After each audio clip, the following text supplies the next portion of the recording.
ॐ अज्ञानतिमिरन्धस्य ज्ञानञ्जनशलाकया चक्षुरुन्मिलितं येन तस्मै श्रीगुरुवे नमः। श्रीचैतन्यमनोभीष्टं स्थापितं येन भूतले स्वयं रूप कदा मह्यं ददाति स्वपदान्तिकं। वन्देऽहं श्रीगुरु श्रीयुतपदकमलं श्रीगुरून् वैष्णवांश्च श्रीरूपं साग्रजातं सहगण रघुनाथान्वितं तं सजीवं साद्वैतं सावधूतं परिजनसहितं कृष्णचैतन्यदेवं श्रीराधाकृष्णपादान् सहगणललिता श्रीविशाखान्वितांश्च। हे कृष्ण करुणा सिन्धु दीनबन्धु जगत्पते गोपेश गोपिकान्त राधाकान्त नमस्तुते। तप्त कांचन गौरांगी राधे वृंदावनेश्वरी वृषभानुसुते देवी प्रणमामि हरिप्रिये। वाञ्छाकल्पतरुभ्यश्च कृपा सिन्धुभयेव च पतितानां पावनेभ्यो वैष्णवेभ्यो नमो नमः। जय श्री कृष्ण चैतन्य प्रभु नित्यानंद श्री अद्वैत गदाधर शिवासादि गौरभक्तवृंद। हरे कृष्णा कृष्णा कृष्णा हरे हरे हरे राम राम राम हरे हरे। नमो विष्णुपादाय कृष्णपृष्ठाय भूतले श्रीमते भक्ति वेदांत स्वामिनिति नामिने। नमस्ते सारस्वते देवे गौरवाणी प्रचारिणे निर्विशेष शून्यवादी पाश्चात्य देश तारिणे। हरे कृष्णा। तो सबसे पहले तो मैं धन्यवाद देना चाहूँगा इस पूरे सुंदर उत्सव के आयोजकों को, इस सुंदर गोपाल प्रभु उनकी टीम को, और अपने आप को मैं बहुत सौभाग्यशाली पा रहा हूँ कि इस इतने बड़े उत्सव में मुझे भाग लेने का अवसर प्राप्त हुआ। और आप सबको भी बहुत बहुत शुभकामनाएं और आपको भी बधाइयाँ कि आपने अपना समय निकाल कर इस उत्सव में भाग लिया और आपको वरिष्ठ भक्तों से सुनने का अवसर प्राप्त हुआ। इस राधे श्याम प्रभु और भी बड़े बड़े सन्यासी गणों से आप सुने। तो आज जो मुझे विषय दिया गया है वैदिक संस्कृति, ग्लोरीज ऑफ वैदिक कल्चर, तो ये विषय अपने आप में बहुत बड़ा विषय है और 1 घंटे का समय बहुत कम है। तो मुख्यतः मैं इस पे 3 मुद्दों पे चर्चा करूँगा कि आधुनिक सो कॉल्ड सभ्यता और वैदिक सभ्यता में क्या हम अंतर देख सकते हैं, और जो वैदिक सभ्यता का आधार था वेद, उसको क्यों, किस तरह से वो माइथोलॉजी बना, और तीसरा अंततः हम अपने जीवन में क्या बदलाव लाएं, हम क्या योगदान दे सकते हैं इस वैदिक संस्कृति की पुनः स्थापना के लिए। तो संस्कृति या कल्चर का अर्थ होगा जीवन शैली, किस प्रकार से हम जीते हैं, बोलते हैं, खाते पीते हैं, हमारा पहनावा, सब कुछ, हमारी बोली, ये कल्चर, एक संस्कृति बनता है, वे ऑफ लाइफ। तो मुख्यतः जो अंतर है, इस ग्रेस चैतन्य शरण प्रभु ने स्पिरिचुअल साइंटिस्ट में आई थिंक 2012 में एक बहुत सुंदर एक पेपर निकाला था वैदिक कल्चर और मॉडर्न कल्चर को कंपेयर करते हुए। तो उसमें कुछ 4 पॉइंट्स मैंने लिए हैं, शॉर्ट में इसमें चर्चा करेंगे। तो पहला जो अंतर हम देखते हैं एक संस्कृति में, दोनों में, सस्टेनेबिलिटी।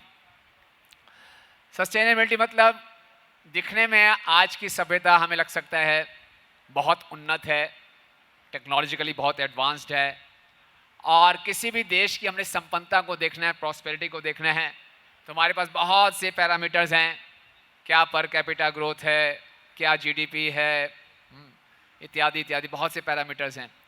लेकिन ये वास्तव में किसी सभ्यता की प्रगति की निशानी नहीं है।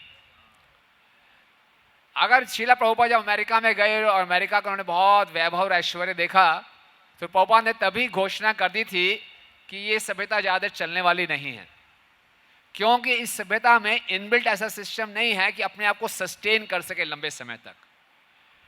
इस तथाकथित हमारी आज की आधुनिक सभ्यता में हम लोग दिखा सकते हैं हमने तकनीकी रूप से बहुत उन्नति की है, लेकिन वो उन्नति स्थायी नहीं रहेगी, लंबे समय तक चलने वाली नहीं है।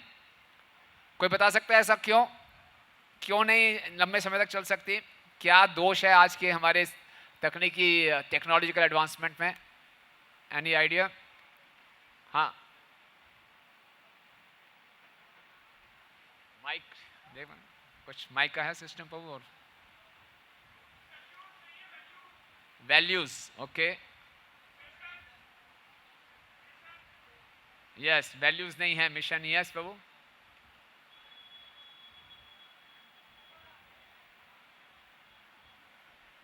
शरीर का ध्यान रखा जाता है, आत्मा का नहीं। गुड गुड, आप लोग बहुत ही उन्नत, पहले से ही आपने बहुत एडवांस उत्तर दे रहे हैं। बेसिक जो एक सस्टेनेबिलिटी की हम बात करेंगे, क्योंकि आज के इस आधुनिक तथाकथित प्रगति में नेचर का, प्रकृति का शोषण किया जा रहा है। प्रकृति का इतना शोषण किया जा रहा है कि जो प्रकृति हमें रिसोर्सेज दे रही है, संसाधन दे रही है, वो धीरे धीरे खत्म होते जा रहे हैं। तेल हो, गैस हो, ये सब, और जितने भी हमारे प्राकृतिक रिसोर्सेज हैं, कोयला है, प्राकृतिक गैस है, न्यूक्लियर एनर्जी है, ये नॉन रिन्यूएबल हैं, इसको दोबारा से हम उपयोग नहीं कर सकते और ना इसको दोबारा से रीयूज़ कर सकते हैं। तो अगर जो रिसोर्सेज को हम दोबारा से यूज़ नहीं कर लेंगे, वो ख़त्म हो जाएंगे। अब जितना हमारे पास ऑयल का डिमांड है, उतना सप्लाई नहीं है। तो कोई कहेगा जी अल्टरनेट सोर्सेज आ रहे हैं, इलेक्ट्रिक गाड़ियाँ शुरू हो रही हैं, लेकिन जो नए भी रिसोर्सेज आएंगे वो भी सस्टेनेबल नहीं होंगे। तो पूरा एक साइकिल है। तो हमेशा ही रिसोर्सेज का स्केर्सिटी रहेगा, दिक्कत रहेगी। बहुत जल्दी ये भी घोषणा की गई है, अगला तीसरा विश्व युद्ध पानी के ऊपर होगा। जल खत्म होता जा रहा है और क्या बढ़ता जा रहा है? प्लास्टिक असुर। हमने अगासुर, धेनुकासुर, बकासुर का नाम सुना है। ये प्लास्टिक असुर, धेनुकासुर, बकासुर का तो वध कर दिया भगवान ने, लेकिन ये प्लास्टिक असुर का वध कौन करेगा? आप जाएंगे दिल्ली के दोनों बॉर्डर्स में, आप देखेंगे बड़े बड़े पहाड़ हैं प्लास्टिक के। तो काफ़ी लोग जो दिल्ली में गोवर्धन का स्मरण करना चाहते हैं, आके देख लिया करें। प्लास्टिक के पहाड़ वास्तव में कौवों का तीर्थ स्थल। इतनी बड़ी समस्या आज पूरे समाज के लिए, इस प्लास्टिक का क्या करें? और जब ये प्लास्टिक आया था 1980 के दशक में, तो लगा था एक क्रांति आ गई है, हर चीज़ इतनी हल्की हो गई है, हर चीज़ को कैरी करना इतना आसान हो गया है। लेकिन हमें प्लास्टिक बहुत बड़ी समस्या बन गई है। पूरा इकोलॉजिकल बैलेंस इससे बिगड़ गया है। जो प्लास्टिक कई बार समुद्र में फेंक दिया जाता है, उस समुद्र में जो प्लास्टिक फेंका जाता है, कई मछलियाँ खा लेती हैं, उनकी मृत्यु हो जाती है। पूरा साइकिल डिस्टर्ब हो रहा है। तो बहुत बड़ी समस्या है। तो ये तरक्की तो हुई, लेकिन इस तरफ जो समस्याएं खड़ी हो रही हैं, इसका कोई भी समाधान नहीं है। तो ये सभ्यता सस्टेनेबल नहीं है। उसी दृष्टि से हम देखते हैं जो वैदिक संस्कृति थी, उसका पूरा का पूरा जो मॉडल है बहुत सस्टेनेबल, सेल्फ सस्टेनेबल था। उसमें जो मुख्य जो ईंधन यूज़ किया जाता था, गाय के गोबर के उपले, है ना। गाय इतनी महत्वपूर्ण हैं, अगर गाय दूध नहीं भी देती, गोबर तो देगी। उस गोबर से हम ईंधन उसका उपयोग कर सकते हैं।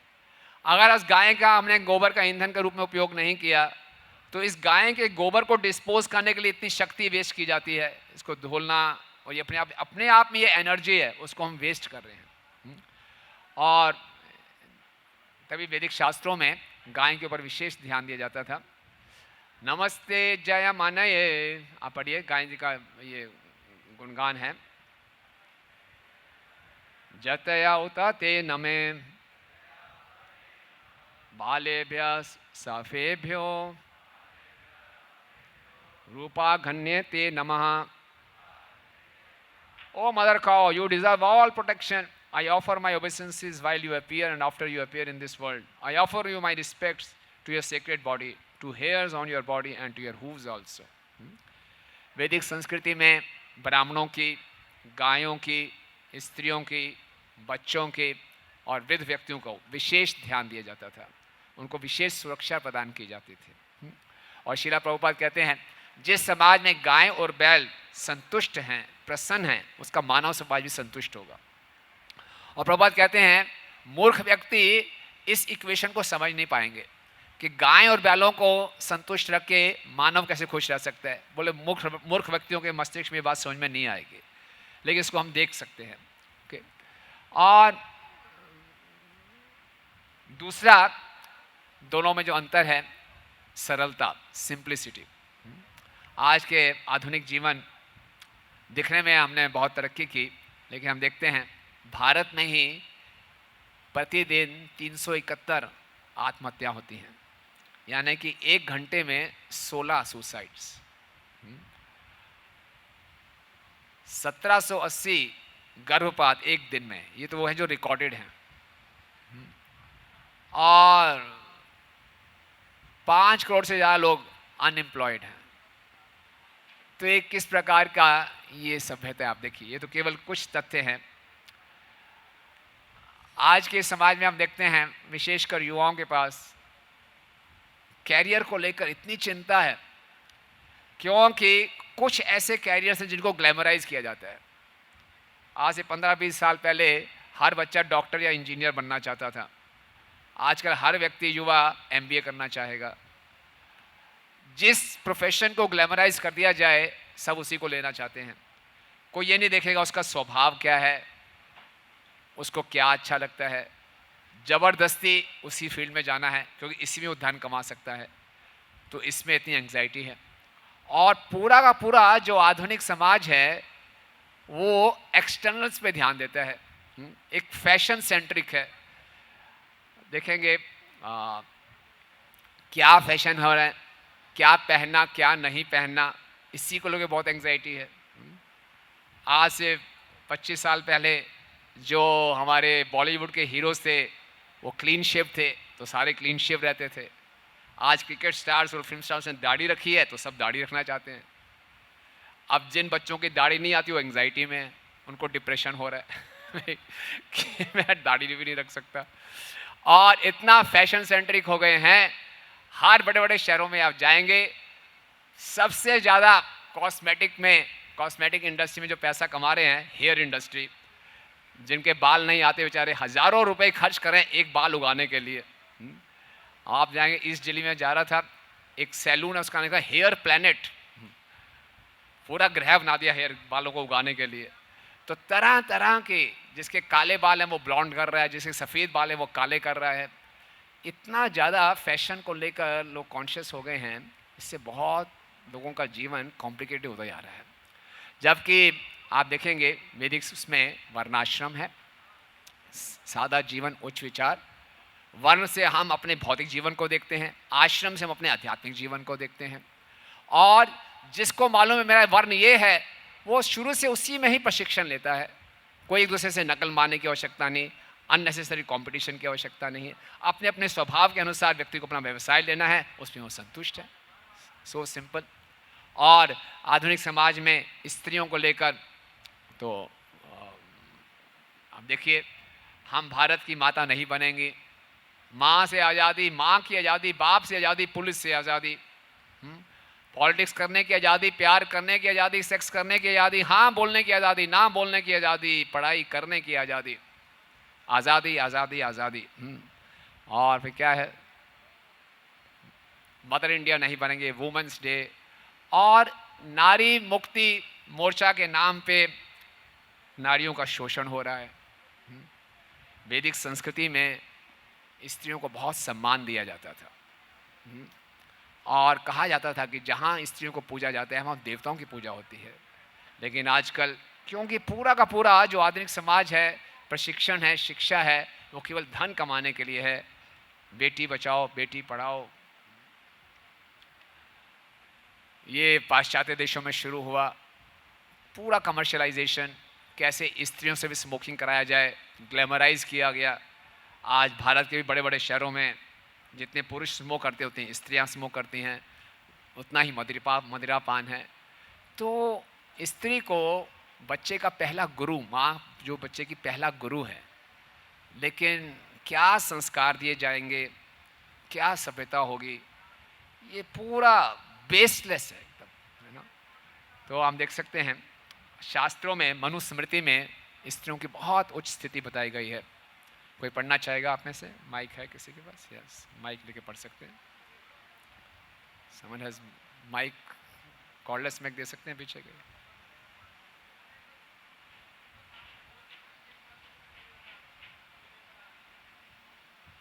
taking time, so मैं पढ़ देता हूँ. Women must be honored and adorned by their fathers, brothers, husbands, and brother-in-laws who desire their own welfare. Where women are honored, there the gods are pleased. But when they are not honored, no sacred rites yields rewards. Where the female relations live in grief, the family soon wholly perishes. But that family where they are not unhappy even prospers. The houses on which the female relations, not being duly honored, pronounce a curse, perish completely as if destroyed by magic. Hence, men who seek their own welfare should always honor women on holidays and festivals with gifts of ornaments, clothes, and dainty food. Manusmriti. बहुत बड़े जो हमारे वैदिक संस्कृति में युद्ध हुए, रामायण और महाभारत, क्योंकि स्त्रियों का सम्मान, स्त्रियों का अपमान किया गया. ओके, तो इसके ऊपर बहुत कुछ कहा जा सकता है, पर हम आगे पढ़ेंगे. तीसरा है सफिशिएंसी. हम देखते हैं जो मॉडर्न कल्चर है, हर बड़े बड़े शहर में स्लम्स हैं.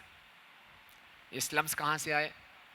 ये एक प्रकार से जितने भी गांव में थे, इंडस्ट्रियलाइजेशन हुआ, औद्योगिकरण हुआ, डैम्स बनाए गए, गांव खाली हो गए और गांवों से लोग शहरों में आए और बड़े बड़े स्लम्स बन गए. लेकिन जो वैदिक संस्कृति है वो मुख्यतः खेती पर आधारित थी गांव में, और वो हमेशा सेल्फ सफिशिएंट रहे हैं. भारत के ऊपर इतने आक्रमण हुए, लेकिन भारत हमेशा संपन्न रहा, क्योंकि जिन्होंने आक्रमण किया वो केवल शहरों में जाते थे, शहरों की संपन्नता देखते थे, उनको लूट के चले आते थे. लेकिन उसका जो आधार था वो हमारी ग्रामीण सभ्यता थी. और चौथा है स्पिरिचुअलिटी, आध्यात्मिकता. हम देखते हैं वैदिक संस्कृति में सेवा की भावना थी, इसको उत्साहित किया जाता था. और आधुनिक संस्कृति क्या है? भोगने की वृत्ति है. बचपन से ही भोग की वृत्ति डाली जाती है. वैदिक संस्कृति में क्योंकि सेवा करनी होती थी तो एक दूसरे के प्रति जीव संवेदनशील था. आधुनिक संस्कृति में कोई संवेदनशीलता नहीं है, कोई कल्चर ऑफ रिस्पेक्ट नहीं है. ये गॉड सेंटर थी. कृष्ण को, भगवान को केंद्र में रखा जाता है. ये पूरा भगवतहीनता है. प्रवृत्तिम च निवृत्तिम च जनाना विदुरासुरा असत्यम अप्रतिष्ठम जगत आहु अनीश्वरम, कि पूरा का पूरा बेसलेस है. और इसमें अंतर्मुखी, जीव को अंतर्मुखी किया जाता था ताकि वो अपना आत्मिक विकास कर सके, चेतना का विकास कर सके. आधुनिक सभ्यता आउटवर्ड लुकिंग, इंद्र तृप्ति को कैसे आगे बढ़ाना है. वैदिक सभ्यता संस्कारों पर आधारित होती थी. मनुष्य जीवन और पशु जीवन में अंतर होता था संस्कार. संस्कार का अर्थ है कुछ शुद्ध करने की क्रियाएं. मानव जीवन के हर एक क्रूशियल टर्न ऑफ लाइफ में, मोमेंट में एक संस्कार होता था, और सबसे मुख्य संस्कार होता था गर्भाधान संस्कार. आधुनिक सभ्यता में कोई ऐसा संस्कार नहीं है. और वैदिक संस्कृति में इतने इसमें शक्ति थी, इतनी उसमें गहराई है कि जीव एक अच्छी संतान को उत्पन्न कर सकता है. एक जनसंख्या की क्वालिटी को हम इम्प्रूव कर सकते हैं. इसमें एक अच्छे संतान को कैसे पैदा किया जाए गर्भाधान संस्कार के द्वारा. आधुनिक सभ्यता केवल अच्छी गाड़ी प्रोड्यूस कर सकती है ना. सबसे महत्वपूर्ण बड़ी बड़ी अच्छी अच्छी गाड़ियाँ आ जाएं, तो गाड़ी अच्छी नहीं आई, गाड़ी में कोई दिक्कत आएगी तो प्रॉब्लम आ जाएगी. लेकिन ये बात को ध्यान नहीं दिया जा रहा कि अगर बच्चे को अच्छे संस्कार नहीं दिए गए तो पूरी सभ्यता का क्या होगा. तुम देख सकते हैं कि पूरा ये एक्सटर्नल है. ये पढ़ेंगे कोई, ये बहुत बड़े तमिलनाडु के सो कॉल्ड बड़े प्रसिद्ध फिलोसफर हैं, पेरियार. और आप कोई बता सकता है कि ये जो लिखा हुआ है इतना, इन्होंने अपने आशीर्वचन दिए हुए हैं, ये स्तंभ कहाँ पे है?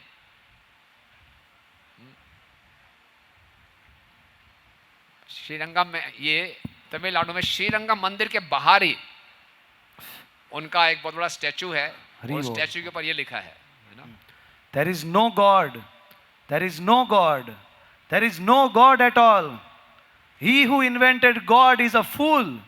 He who propagates God, he is a scoundrel. He who worships God, he is a barbarian.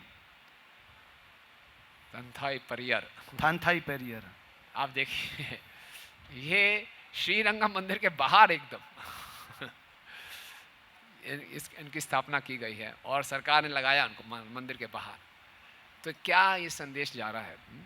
और जबकि कुंती महारानी भागवतम के पहले स्कंद के 60वें श्लोक के 40वें श्लोक प्रभुपाद जी तात्पर्य बहुत सुंदर लिखते हैं, पढ़ेंगे प्लीज प्रभु इसको।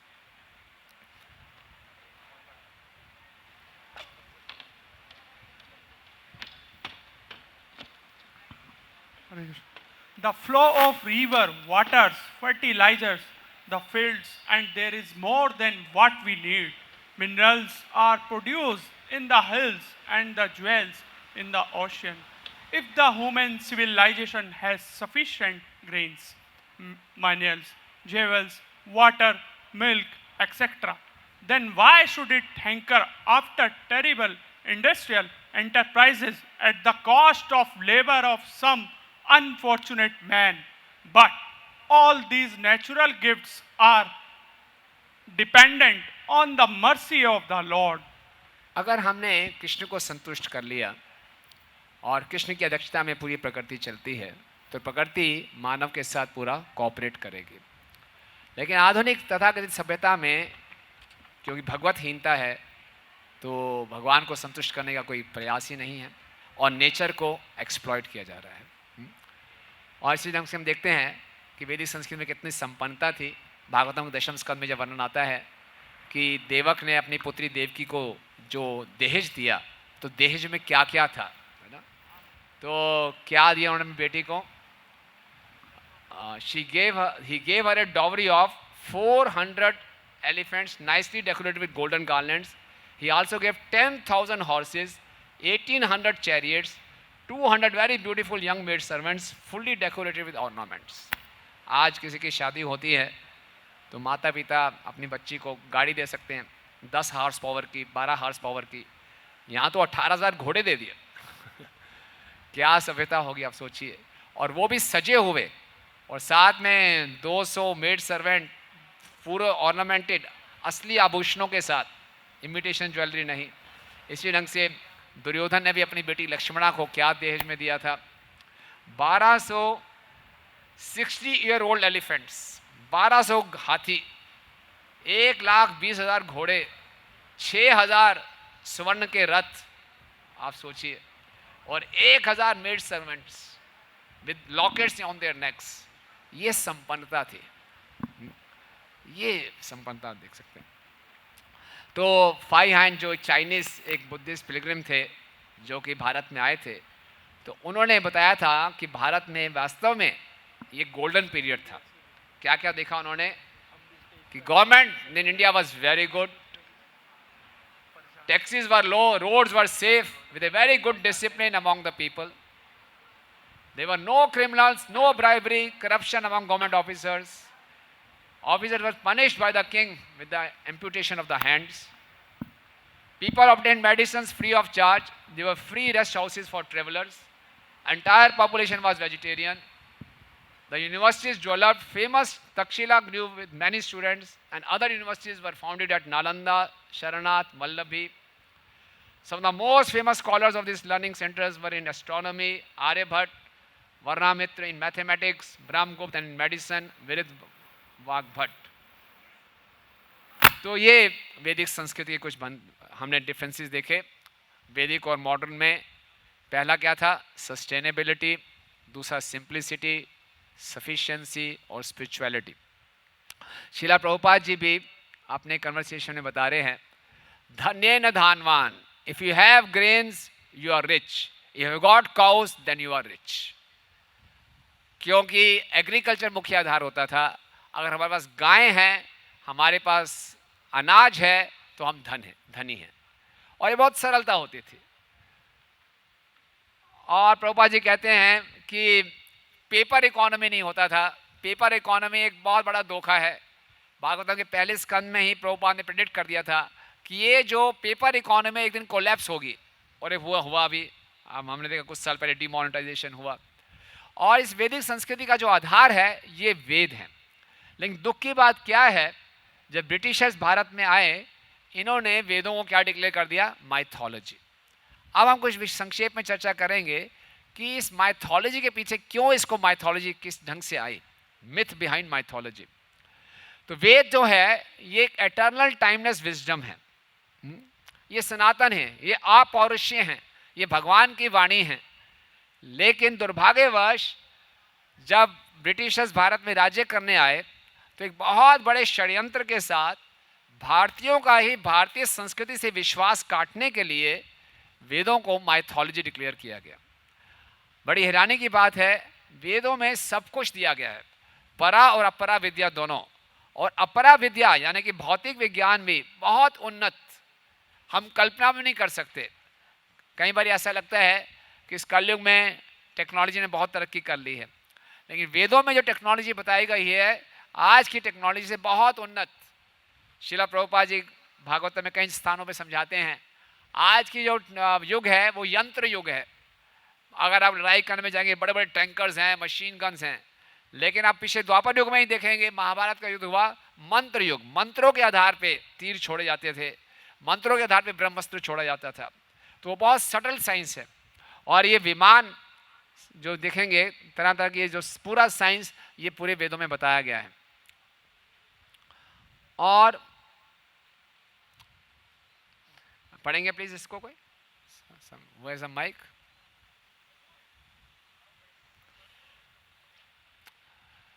वैदिक संस्कृति में जो भारतीयों की भाषा मुख्य होती थी संस्कृत होती थी। संस्कृत भाषा अपने आप में बहुत सुसंस्कृत, और ये एक इसको पढ़िए please. The world needs Indian wisdom. It is already becoming clear that a chapter which had a Western beginning will have to have an Indian ending. If it is not to end in the self-destruction of the human race at this supremely dangerous moment in history, the only way of salvation for mankind is the Indian way. Yes. Dr. and for not be. बहुत आवश्यक है। भारत ही पूरे विश्व को बचा सकता है, ये वैदिक संस्कृति ही पूरे विश्व को बचा सकती है। इस पर हम पूरा ध्यान देना चाहिए। जो संस्कृत भाषा है ये पूरे जितने भी संसार की जितनी भाषाएं हैं उसकी जननी है ना। जैसे आप इंग्लिश में भी देखेंगे थ्री शब्द कहाँ से आया, थ्री, इंग्लिश में वो थ्री है, संस्कृत में क्या है थ्री, द्वि से टू। तो जो भी आप लैटिन भाषा है, ग्रीक भाषा है, इन सब का जो आधार है संस्कृत भाषा है। और संस्कृत भाषा में हर शब्द बहुत अच्छे ढंग से इसको सुयोजित किया गया है और बहुत ही सिस्टमेटिक लैंग्वेज है पूरे विश्व में। और सही ढंग से संस्कृत सीखने के लिए भी कम से कम 12 वर्ष चाहिए। लेकिन हुआ क्या, जब ब्रिटिशर्स लोग भारत में आए तो उन्होंने देखा कि भारत की संस्कृति इतनी महान है और इसकी जड़ें इतनी गहरी हैं। अगर हमें भारत पे शासन करना है तो भारतीयों का भारतीय संस्कृति से विश्वास हटाना पड़ेगा और उनके अंदर एक इन्फीरियरिटी कॉम्प्लेक्स डालना पड़ेगा। तो ये लॉर्ड मैक्लुवे थे, उन्होंने पूरा एक एजुकेशन सिस्टम को रीमॉडल किया और उन्होंने बोला कि हमने एक ऐसी एक क्लास को लाना है which will be Indian in blood and English in taste. दिखने में भारतीय होंगे लेकिन हृदय उनका पूरा विदेशी होगा। तो उन्होंने क्या किया, पूरा ये षड्यंत्र रचा गया। इसको कोई पढ़ सकता है, इसको कोई है माइक? हाँ पढ़े please.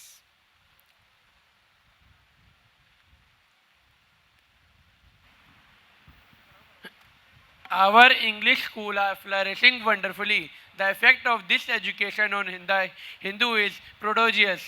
It is my belief that if our plans of education are followed up, there will not be a single idolater among the respectable class in Bengal 30 years hence.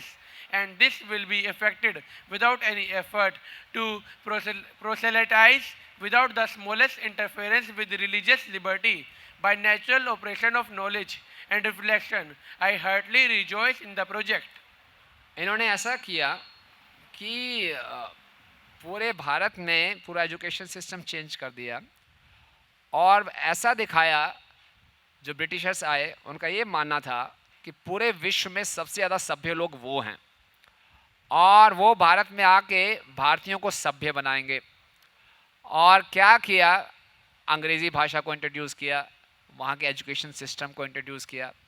और मैक्लुहे कह रहे हैं कि आगे से 30 साल में बंगाल में कोई भी ऐसा व्यक्ति नहीं बचेगा जो कि मूर्ति उपासना करेगा, उनका पूरा फेथ काट देंगे। मुसलमानों ने भारत पे आक्रमण किया तो मंदिर तोड़े। जब ब्रिटिशर्स ने भारतीयों की वैदिक संस्कृति से श्रद्धा इस ढंग से काटी कि भारतीयों ने मंदिर जाना ही बंद कर दिया, मंदिर तोड़ने की आवश्यकता नहीं पड़ी, पूरी श्रद्धा पे ही आक्रमण किया गया। तो ये बहुत बड़ा षड्यंत्र था। तो इसमें समय कम है, बहुत सी चीज़ हम शेयर कर सकते हैं। तो ऐसा बताया गया जी, भारत तो पूरे विश्व में, पूरी पृथ्वी पर भारत का राज्य था, लेकिन ऐसे दिखाया गया भारत को किसने खोजा, क्या समझाया जाता है हमें इतिहास की पुस्तकों में, क्या बताया जाता है, भारत की खोज किसने की? याद है किसी को? स्कूल में क्या पढ़ा था? Vasco D gamma. और मोस्ट पॉपुलर गेम इंडिया में आज क्या है? क्रिकेट। और भारत का शेक्सपियर किसको कहा जाता है? किसको कहा जाता है? कालिदास। और इंडियन एजुकेशन सिस्टम कहाँ से आया है? ब्रिटेन से। तो ये लॉर्ड होर्डिंग से इन्होंने क्या कहा, जितने भी all government appointments in India should have a preference to English knowing people. और भारतीयों को रिश्वत दी जाती थी, पैसा दिया जाता था कि आप अंग्रेजी संस्कृति को अपनाइए। मैक्स मुलर, बहुत से ऐसे इंडोलॉजिस्ट गए। इंडोलॉजिस्ट मतलब जो कि भारतीय संस्कृति का अध्ययन करेंगे, संस्कृत भाषा सीखेंगे और संस्कृत भाषा सीख के वेदों को पढ़ेंगे और फिर वेदों को क्या बोलेंगे कि इसमें जो ज्ञान दिया गया है बहुत निकृष्ट है। मैक्लुहे ने यह कहा कि जो ब्रिटेन में प्राइमरी स्कूल में जो किताबें हैं उनमें ज़्यादा ज्ञान है बल्कि भारत के शास्त्रों में। इतनी बड़ी बात। और ऐसी बातें कह के क्या किया गया, एक आर्यन इन्वेजन थ्योरी निकाली गई। आप में से कितने लोगों ने आर्यन इन्वेजन थ्योरी के बारे में सुना है? बिल्कुल मनगढ़ंत थ्योरी, आप सब जानते हैं। और इसका बहुत दुष्प्रभाव पड़ा, अभी तक दुष्प्रभाव चल रहा है। क्योंकि जब ब्रिटिशर्स आए और उन्होंने देखा कि ये भारतीय लोग तो बहुत सभ्य है और इनकी संस्कृति बहुत उन्नत है, तो इन पे तो शासन करना संभव नहीं है, तो क्या किया जाए? तो बोले इनकी संस्कृति पे आक्रमण किया जाए और ऐसा दिखाया जाए कि ये जो संस्कृति कहीं और से आ रही है, इनकी अपनी संस्कृति नहीं है। तो ये दिखाया गया कि हम जो ब्रिटिशर्स हैं और आप भारतीय हैं, हम सब के जो संस्कृति का मूल है वो एक आर्यन संस्कृति है, वो कहीं यूरोप से आ रही है। और हम लोग तो सुधर गए, आप लोग थोड़े पिछड़े हुए हो, हम आपको सुधारने आए हैं। तो हम आप पे कोई शोषण करने नहीं आए, आप पे शासन करने नहीं आए, हम तो आपका उद्धार करने आए हैं, आपको हम आगे बढ़ाने आए हैं, आपको एलिवेट करने आए हैं। तो इस भाव से वो आए और इस तरह से उन्होंने बहुत से इंडोलॉजिस्ट को भेजा। उसमें विलियम जोन्स थे, मैक्स मुलर थे, और उन्होंने वेदों का अध्ययन किया और पाया कि संस्कृत भाषा तो बहुत बड़ी अच्छी भाषा है, ये ग्रीक और लैटिन भाषा का भी आधार है, लेकिन ये उनके अहंकार को ठेस पहुंचाता। तो पूरा एक आर्यन इन्वेजन थ्योरी लाया गया और बताया गया कि जो भारतीय संस्कृति है इनकी अपनी संस्कृति नहीं है, बाहर से आई है। और वेद भी अपौरुषीय नहीं हैं, वेद भी अभी रचे गए हैं। ये कुछ आर्यन आए थे कोई 1200 BC में, 1500 BC में। ये लोग आदिवासी थे, इधर उधर घूमते रहते थे, ये ऋग्वेद बोलते थे, तो वो ऋग्वेद वहाँ से आया। इस वेद की कुछ आयु है, ये कोई सनातन नहीं है। तो इस प्रकार से पूरा वैदिक शास्त्रों को माइथोलॉजी डिक्लेयर कर दिया गया। और जो वैदिक शास्त्र अपौरुषीय हैं, बोले नहीं ये अपौरुषीय नहीं है, ये किसी पुरुष द्वारा रचे गए हैं। तो इस प्रकार से पूरी का पूरी जो श्रद्धा काटी गई और ये हमारा आधार था वैदिक संस्कृति का, है ना। और ये बताया कि जो भारतीय इंग्लिश एजुकेशन सिस्टम है वो ज़्यादा सुपीरियर है और वैदिक संस्कृति, वैदिक जो वेद हैं वो बहुत ही प्रिमिटिव हैं, बेसिक हैं। And they systematically try to make Indians ashamed of their own culture. भारतीयों को अपनी ही संस्कृति में शर्म आने लगे। और ये इन्फीरियरिटी कॉम्प्लेक्स अभी तक हम देखते हैं। आज माता पिता अपने बच्चों को इंग्लिश स्कूल में डालना चाहेंगे, बच्चा बड़ा हो जाएगा, स्कूल में आजकल लैंग्वेज चूज़ करनी होती है, कोई बच्चा संस्कृत भाषा नहीं चुनता, फ्रेंच ले लेंगे, स्पेनिश ले लेंगे, जर्मन ले लेंगे, क्योंकि उसमें नौकरी मिलने के ज़्यादा अच्छे चांसेस हैं। कोई संस्कृत भाषा नहीं लेगा। ज़बरदस्ती बच्चों को इंग्लिश सिखाई जाएगी, क्योंकि जिसको इंग्लिश नहीं आती उसको स्मार्ट नहीं माना जाएगा, वो समाज में आगे कैसे चलेगा, उसको नौकरी नहीं मिलेगी। तो इतना पूरा वातावरण ऐसा बन गया है कि इंग्लिश सीखना अति आवश्यक है अपने जीवन यापन के लिए। श्रीला प्रभुपाद जी बताया करते हैं कि कलकत्ता में एक गरीब व्यक्ति था, उसने सड़क पे एक मरा हुआ कुत्ता देखा, बोले इसका भी कुछ फ़ायदा उठाता हूँ। उस कुत्ते के मांस को उसने बेचना शुरू कर दिया। अब भारत में कुत्ते का मांस कौन खरीदेगा, कोई नहीं खरीद रहा था, तो उसने एडवर्टाइजमेंट करना शुरू कर दिया, भाई ये साधारण कुत्ता नहीं है, गोरे साहब का कुत्ता था, गोरे साहब का। जैसे ये बोला गोरे साहब का कुत्ता था, सब लोगों ने खरीदना शुरू कर दिया। तो ये इतना इन्फीरियरिटी कॉम्प्लेक्स डाला गया। तो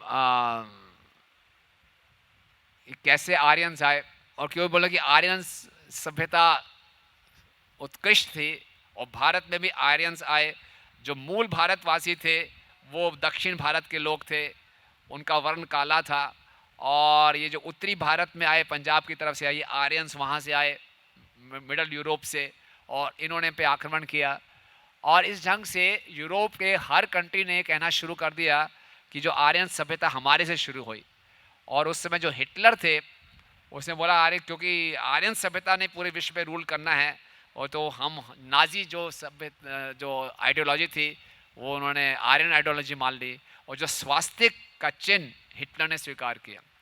स्वास्तिक का मतलब होता है शुभ प्रदान करने वाला, लेकिन हिटलर ने अपना इस चिन्ह को बनाया, और ये बहुत खतरनाक चिन्ह बन गया पूरे विश्व के लिए।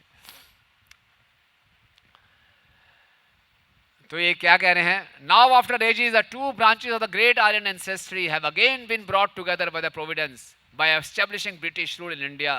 God said to the British, I have brought you and the Indians together after a long separation. It is your duty to raise them to their own level as quickly as possible, brothers as you are. कि हम तो Britain से आप लोगों, हम भाई भाई हैं, लेकिन आप लोग थोड़े पिछड़ गए हैं, हम आपको उन्नत करने आए हैं। हमारी सभ्यता आपसे ज़्यादा उन्नत है, हमारी संस्कृति आपसे ज़्यादा उन्नत है, हमारी भाषा आपसे ज़्यादा उन्नत है। तो इस प्रकार से भारतीयों में इन्फीरियरिटी कॉम्प्लेक्स चला गया, और वेदों को उन्होंने माइथोलॉजी डिक्लेयर कर दिया। और ये बहुत बड़ा, जिसे कहते हैं, हमारी जड़ों पे आक्रमण किया गया, और ये अभी तक चल रहा है। अभी तक हमें वैज्ञानिकों पे ज़्यादा विश्वास है, वैदिक शास्त्रों पे कम विश्वास है।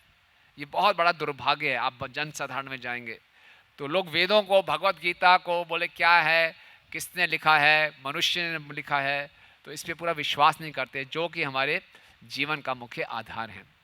तो ये कुछ स्लाइड्स हैं जिसमें मैक्लुवे ने और मैक्स मुलर ने अपने घर वालों को लिखा, I have myself the strongest belief in the growth of Christianity in India. There is no country so ripe for Christianity as India and yet the difficulty seems enormous. अपनी पत्नी को Max Muller लिख रहे हैं ये. Okay, it took only 200 years for us to Christianize the whole of Africa, but even after 400 years India eludes us. I have come to realize it is Sanskrit which has enabled India to do so, and to break it I have decided to learn Sanskrit. ये देखिए पूरा षड्यंत्र, प्रभुपाद कहते हैं systematic propaganda था, किस प्रकार से भारतीयों का वैदिक संस्कृति से विश्वास हटाया जाए. लेकिन इसके बाद हम देखते हैं कि बहुत से स्कॉलर्स ने इसको स्वीकार भी नहीं किया, और बहुत से लोगों ने वेदों की बहुत प्रशंसा भी की.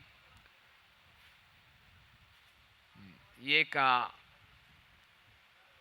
जर्मन के फिलोसफर हैं जो कह रहे हैं कि वेदों का ज्ञान बहुत ही डीप है, और जो इंडोलॉजिस्ट ने वेदों का इंटरप्रिटेशन दिया वो बहुत ही चीप है, और इसलिए like young school boys understanding. फिर भी हम लोग ऐसे व्यक्ति को जिसने हमारी संस्कृति को बिल्कुल बेसलेस कर दिया, उसको कितना हम सम्मान प्रदान करते हैं. दिल्ली में एक मैक्स मुलर रोड है, मैक्स मुलर भवन भी है ना, उनको हम ये देखिए क्या कितना हिस्ट्री को डिस्टॉर्ट किया गया, कितने हमारे वैल्यू सिस्टम के साथ खिलवाड़ किया गया, और ये खिलवाड़ अभी तक चल रहा है और इसका फार रीचिंग प्रभाव है इसका पूरा, क्योंकि हमारी जीवन शैली उलट पलट हो गई तो हमारा पूरा जीवन उलट पलट हो गया, तो क्या हम किस दिशा में आगे बढ़ेगा पूरा समाज। तो उधर से हम देखते हैं ये जो जिन्होंने एटॉमिक बम का आविष्कार किया था, उनको प्रेरणा कहाँ से मिली, जब भगवान के विराट रूप भगवत गीता में आता है, कालोस्मि लोकक्षय कृत प्रविद्धो लोकान समाहर्तुम मिता प्रवर्ता ऋतेपि त्वाम न भविष्यन्ति सर्वैव स्थिता प्रत्यनीकेषु योधा। तो जब इन्होंने ये श्लोक पढ़ा भगवत गीता में, तो फिर एटॉमिक बम का इन्होंने आविष्कार किया। हम देख सकते हैं पूरे पृथ्वी पे भारत का राज्य था महाभारत। भारत का अर्थ क्या है, भारत मतलब भास्कर, आध्यात्मिक ज्ञान, रथ, यानी कि जो पूर्ण रूप से आध्यात्मिक ज्ञान में रथ है वो स्थान भारत कहलाता है। और पूरा का पूरा पृथ्वी पे भारत का राज्य था। और अभी भी ऐसे बहुत से आर्कियोलॉजिकल एविडेंसेस हैं, लगभग 2500 ऐसे आर्कियोलॉजिकल एविडेंसेस हैं पूरे विश्व में, जिससे मालूम चलता है पूरे विश्व पर वैदिक संस्कृति थी। तो मैं कुछ जल्दी में आपको ये दिखाऊंगा कि क्या क्या विदेशों में भी एक पूरा ऐसा वैदिक लैंप दिखाई दिया है। सऊदी अरेबिया में 2nd सेंचुरी एडी में एथेंस में ये एक चित्र है। ये किस चित्र में क्या देख रहे हैं हम, भगवान श्री कृष्ण गायों के साथ। ये इसी ढंग से प्री इस्लामिक सऊदी अरेबिया में ब्रिटिश म्यूजियम में ये चित्र है, ब्रह्मा जी बैठे हैं। ये हम देखते हैं कंबोडियन में एक विष्णु मंदिर है जिसको खोदा गया, ये 5000 वर्ष पुराना दिखाया गया है। ये पूरा कंबोडिया का वो चित्र है। इराक में ये एक पेंटिंग है, आप देखेंगे भगवान राम और हनुमान जी की, 6000 साल पुरानी है ये, इराक में। ये रोम में एक गुलदस्ता मिला जिसमें पूरा बाली और सुग्रीव, तारा बीच में है, बाली और सुग्रीव उसके लिए लड़ाई कर रहे हैं। ये उस समय कितना पुराना आप देखिए ये है। ये वेटिकन रोम में शिवलिंग प्राप्त हुआ। साइबेरिया में ये आयु देवता, ये चित्र, ये मूर्तियां प्राप्त हुई हैं। ये ब्रिटिश राज्य का सिंहासन पूरा भारतीय संस्कृति के साथ नीचे बना, आप देखिए। ये ब्रिटिश म्यूजियम में लंदन में प्री इस्लामिक अरेबिया, आप इसमें देख रहे हैं चंद्र है और सूर्य बना हुआ है। जावा में मंदिर दिखाई दिया, हिंदू मंदिर इंडोनेशिया में, ऐसे बहुत से स्थान हैं दिखाई देंगे। सोवियत यूनियन में, बैंकॉक में ये चित्र मिला एक म्यूजियम में। चाइना में बहुत से वैदिक संस्कृति के प्रभाव हैं। नरसिंह भगवान का एक मूर्ति चाइना में। जापान में, वियतनाम, बहुत से ऐसे एविडेंसेस हैं जिससे साफ साफ आर्यन थ्योरी का खंडन होता है, क्योंकि पहले से ही पूरे विश्व में वैदिक संस्कृति थी। ये एक बहुत इंटरेस्टिंग आपने देखा होगा, आप में से कितने लोग कुतुब मीनार गए हैं दिल्ली में? कुतुब मीनार में आपने स्तंभ देखा होगा। ये स्तंभ 22 फुट ऊंचा है, 6.5 टन का है, 3rd सेंचुरी BC से है। अभी तक इसमें रस्टिंग नहीं हुई। कौन सा मटेरियल है ये? और जो वैदिक संस्कृति है उसकी जो साइंस है उस समय आज की आधुनिक विज्ञान से बहुत ज़्यादा उन्नत है। बताया जाता है कि अभी तक जो वैज्ञानिक है ये मालूम नहीं कर पाए कौन सा मेटल है जो ये पिलर था। और जो एक कुतुब मीनार हमें एक दिखाई देता है, ये वास्तव में दिल्ली में एक महरौली स्थान, उसको महरौली बोला गया है। लेकिन आज से 1600 साल वर्ष पूर्व, क्षमा कीजिए, 4th सेंचुरी BC में एक ऋषि थे जिनका नाम था वराह मिहिर, तो उनका ये स्थान था और उन्होंने एक ध्रुव स्तंभ बनाया था। वो ध्रुव स्तंभ को बाद में कुतुबुद्दीन ऐबक ने बोला कि मैंने इसको बनाया है, वो कुतुब मीनार हो गया, और मिहिर वाले से वो बन गया वो मेहरौली। तो ये आप जा सकते हैं कुतुब मीनार और आप देखेंगे उस पूरे बाहर आपको बहुत से देवी देवताओं के चित्र दिखाई देंगे, उसके आप फोटो भी खींच सकते हैं। फिजिक्स में आइंस्टाइन ने जो लाइट की स्पीड कैलकुलेट की, वैदिक शास्त्रों में पूरा लाइट की स्पीड बनाई गई है, कैसे लाइट की स्पीड कैलकुलेट हुई, एग्जैक्टली वही आता है 3,06,000 किलोमीटर पर सेकेंड, 3 to 10⁵ आइंस्टाइन ने बताया। वैदिक एस्ट्रोनॉमी में अगर आप जाएंगे, जंतर मंतर है दिल्ली में, बहुत ही एक्यूरेट कैलकुलेशन है एस्ट्रोनॉमिकल, इसको हम देख सकते हैं। पाइथागोरस थ्योरम, जितने भी बाइनरी न्यूमरल्स हैं, इन्फिनिटी का कंसेप्ट, ये सब वैदिक संस्कृति से आया। अब हम आपको दिखा रहे हैं पाकिस्तान में जो फिजिक्स की किताबों में क्या लिखा हुआ है। दूर से नजर आ रहा है आपको, what is physics? Almighty Allah created this universe billions of years ago with a single word, Ha, and at once it came into being. He inducted several principles and laws in it to sustain its functions. Now, from the day of their creation, every particle of this universe is following these laws. These all laws are known as the law of nature. Apparently, they are hidden from the eyes of mankind and are mysteries for him. Our solar system, including our Earth, is a small component of the immense universe. This is composed of matter and hence is a physical world. कितनी अच्छी बात है कि वो अपने physics की किताबों में ये सिखा रहे हैं। सीखना चाहिए हमें। हम कर सकते हैं ऐसा अपने फिजिक्स की किताबों में। हम बिग बैंग थ्योरी लिख रहे हैं देख सकते हैं कि सा इक्षते, भगवान ने दृष्टिपात किया और क्रिएशन हो गई, लिख पाएंगे हम।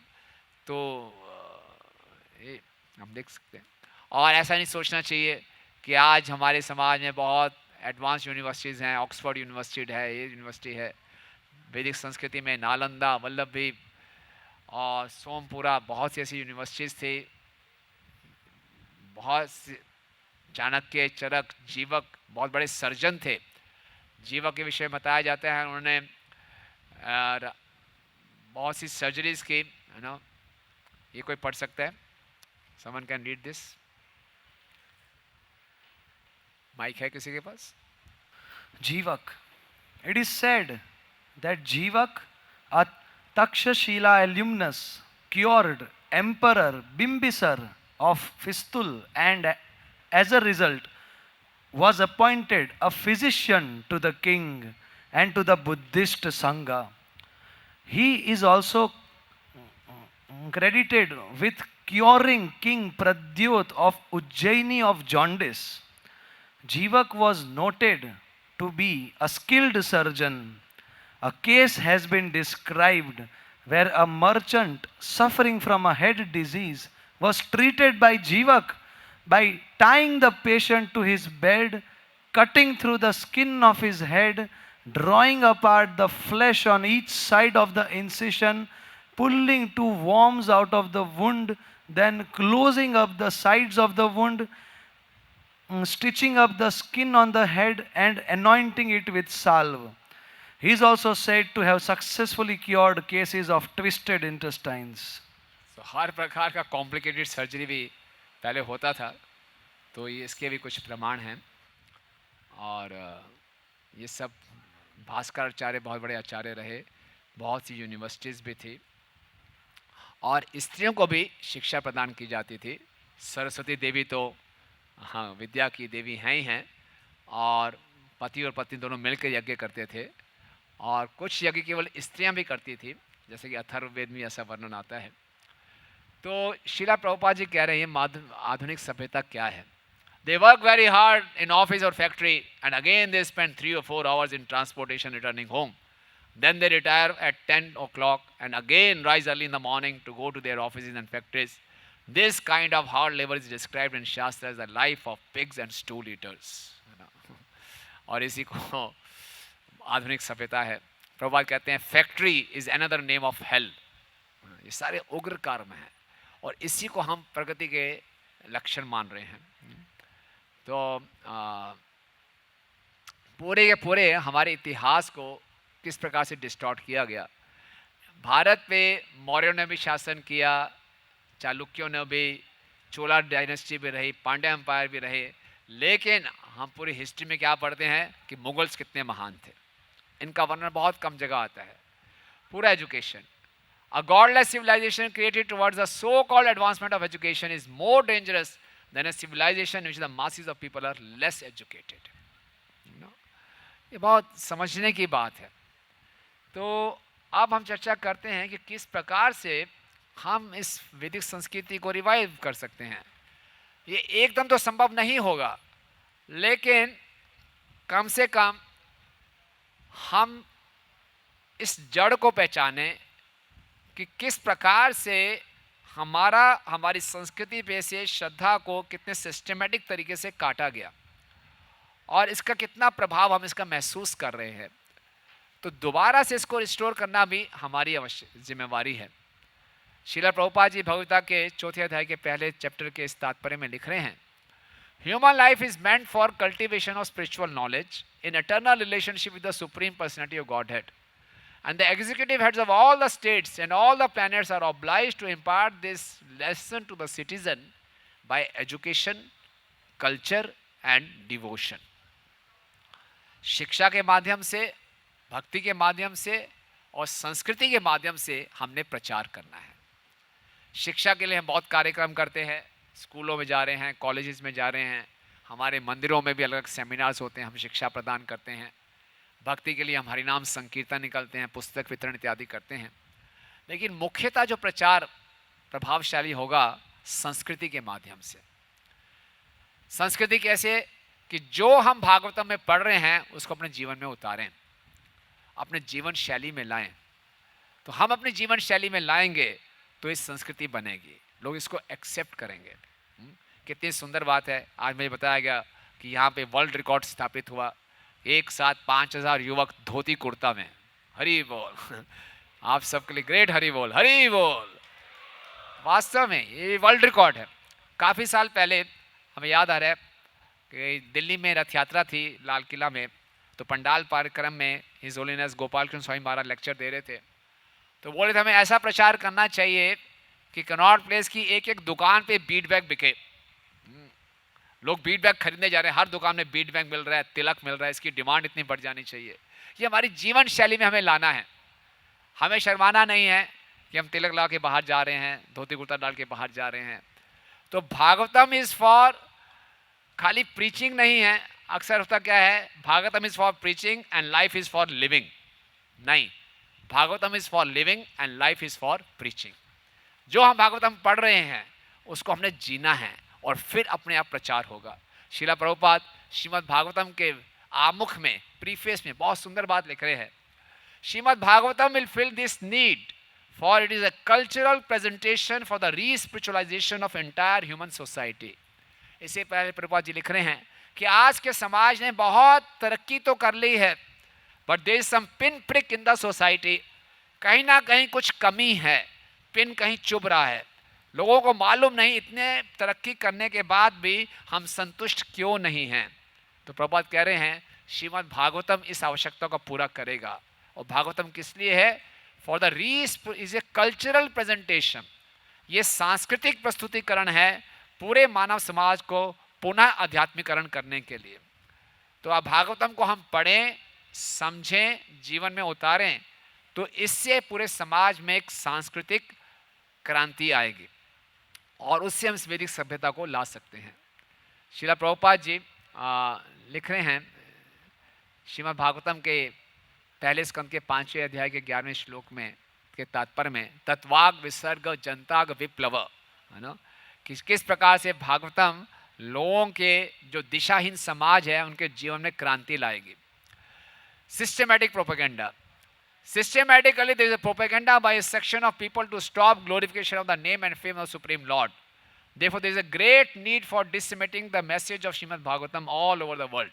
It is the duty of every responsible Indian to broadcast the transcendental message of Srimad Bhagavatam throughout the world, to do all the supermost good as well as to bring about the desired peace in the world. Because India has failed in her duty by neglecting this responsible work, there is so much of quarrel and trouble all over the world. भारतीयों ने अपने कर्तव्य को पूरा नहीं किया, भारतीयों ने वैदिक संस्कृति का प्रचार नहीं किया, इसलिए आज पूरे समाज में इतनी, पूरे विश्व में इतनी समस्याएं हैं। तो बड़े ही सिस्टमैटिकली जिस ढंग से इस वैदिक संस्कृति को काटा गया, उसी सिस्टमैटिक ढंग से इसको प्रस्तुत करना है। शिला प्रभुपाद जब विदेश में गए तो रिपोर्टर्स ने उनसे पूछा कि आप क्या लेकर आए हैं, आप क्यों आए हैं? तो प्रभुपाद ने बहुत अच्छा उत्तर दिया कि आप ब्रिटिशर्स भारत में आए, आप बड़े बड़े हीरे जवाहरात चुरा के ले आए, लेकिन असली हीरा आप भूल गए। उस असली हीरा को मैं लेके आया हूँ, और वो असली हीरा है क्या? श्रीमद् भगवत गीता, है ना, प्रभुपाद ने दिया। और प्रभुपाद से, प्रभुपाद मुंबई में थे, प्रभुपाद ने कहा कि भारत के लिए बड़े बड़े नेता हुए जिन्होंने ब्रिटिशर्स को, जिनके ऊपर ये क्रेडिट दिया जाता है कि उन्होंने ब्रिटिशर्स को भारत से बाहर निकाला। प्रभुपाद ने कहा उन्होंने बड़ी सेवा की कि मैंने बड़ी सेवा की? अब कोई सीधा सीधा जवाब नहीं दे पा रहा। प्रभुपाद ने कहा मैंने बड़ी सेवा की, और इस व्यक्ति ने तो ब्रिटिशर्स को भारत से बाहर निकाला, मैंने तो ब्रिटिशर्स को सेवा में जोड़ा। और प्रभुपाद ने दिखाया, एक ब्रिटेन के ब्रह्मचारी प्रभुपाद को चामर कर रहे हैं, देखो ये मेरी सेवा में जुड़ा हुआ है ना, मैंने को कुछ पैसे नहीं दिए, फिर मेरे जैसे गरीब व्यक्ति की ये सेवा कर रहे हैं। तो मैंने ज़्यादा कंट्रीब्यूट किया कि इन ब्रिटिशर्स को अपने भारतीयों की सेवा में लगाया। तो वास्तव में श्रीला प्रभुपाद जी वास्तविक एक राजदूत हैं जिन्होंने पूरे वैदिक संस्कृति को भारत में स्थापित किया। जब प्रभुपाद जी विदेश में जा रहे थे तो बहुत से लोगों ने बोला, स्वामी जी आप विदेश में जा रहे हो, आपको कोट पैंट डालना चाहिए, छुरी कांटा से खाना सीखना चाहिए। प्रभुपाद ने कहा नहीं, मैं वहाँ उनसे सीखने नहीं, उनको सिखाने जा रहा हूँ। और प्रभुपाद ने सिखाया, प्रभुपाद ने सिखाया लोगों को कैसे धोती कुर्ता डालना है, माताओं को सिखाया कैसे साड़ी डालनी है। और एक बार लंदन में रथ यात्रा थी तो प्रभुपाद अचानक ऊपर देखकर हंस रहे हैं। तो भक्तों ने पूछा प्रभुपाद हंस क्यों रहे हैं? बोले नारद मुनि जी दिखाई दिए। और नारद मुनि बोला वाह कमाल कर दिया, इन हिप्पीज़ को भी आपने टकला करके धोती कुर्ता डलवा दिया। तो वास्तव में ये हमारे पास पूरे हथियार हैं, प्रभुपाद जी के ग्रंथ हैं, हमने इनको बहुत गंभीरता से पढ़ना है, अपने जीवन में उतारना है, और ये हमारी जिम्मेवारी है, इसको पूरा करना है। भारत भूमि ते हल्य मनुष्य जन्म जार, जन्म सार्थक करी कर परोपकार। भारत में किसी को मनुष्य जन्म मिला कोई तुक्के की बात नहीं है, ये बाय चांस नहीं है, इट इज़ कृष्णास प्लान। ये चैतन्य महाप्रभु की योजना है, और महाप्रभु की ये योजना कुछ वरिष्ठ भक्त बताते हैं, पूरी पृथ्वी पर अंग्रेज़ों ने शासन किया, अंग्रेज़ों ने शासन करके अंग्रेजी जैसी मलेश भाषा को पूरा पॉपुलर किया, क्योंकि सब पतितों का उद्धार हो, और इसी अंग्रेजी भाषा में प्रचार करने के लिए फिर बाद में प्रभुपाद जी को भेजा गया। तो ये पूरी योजना है भगवान की। हम सबको भारत में जन्म मिला है, इसके पीछे भगवान हमसे कुछ अपेक्षा करते हैं। और आज भारत पूरे विश्व की यंगेस्ट कंट्री है, भारत के पास सबसे ज़्यादा युवा शक्ति है, और आज युवा यहाँ पे 5000 युवा इकट्ठे हुए हैं। तो अगर हम सब ये प्रण ले लें कि इस वैदिक संस्कृति को हम अपने जीवन में उतारेंगे और अपनी जीवन शैली से इसका प्रचार करेंगे, तो निश्चित रूप से हम पूरे समाज में संपन्नता ला सकते हैं, इस वैदिक संस्कृति को दोबारा से स्थापित कर सकते हैं, हम पूरे विश्व का मार्गदर्शन कर सकते हैं, यही हमसे अपेक्षा की जाती है। तो इसीलिए ये श्रीमद् भागवतम हमारे जीवन का आधार होना चाहिए, इसको हम अच्छे ढंग से पढ़ें, समझें और इसका वितरण करें, और अपने उदाहरण के द्वारा हम श्रीमद् भागवतम के संदेश को स्थापित करें, इस वैदिक संस्कृति को पुनः से हम स्थापित करके तभी पूरे मानव समाज में शांति, सुख और संपन्नता आ सकती है। हरे कृष्णा।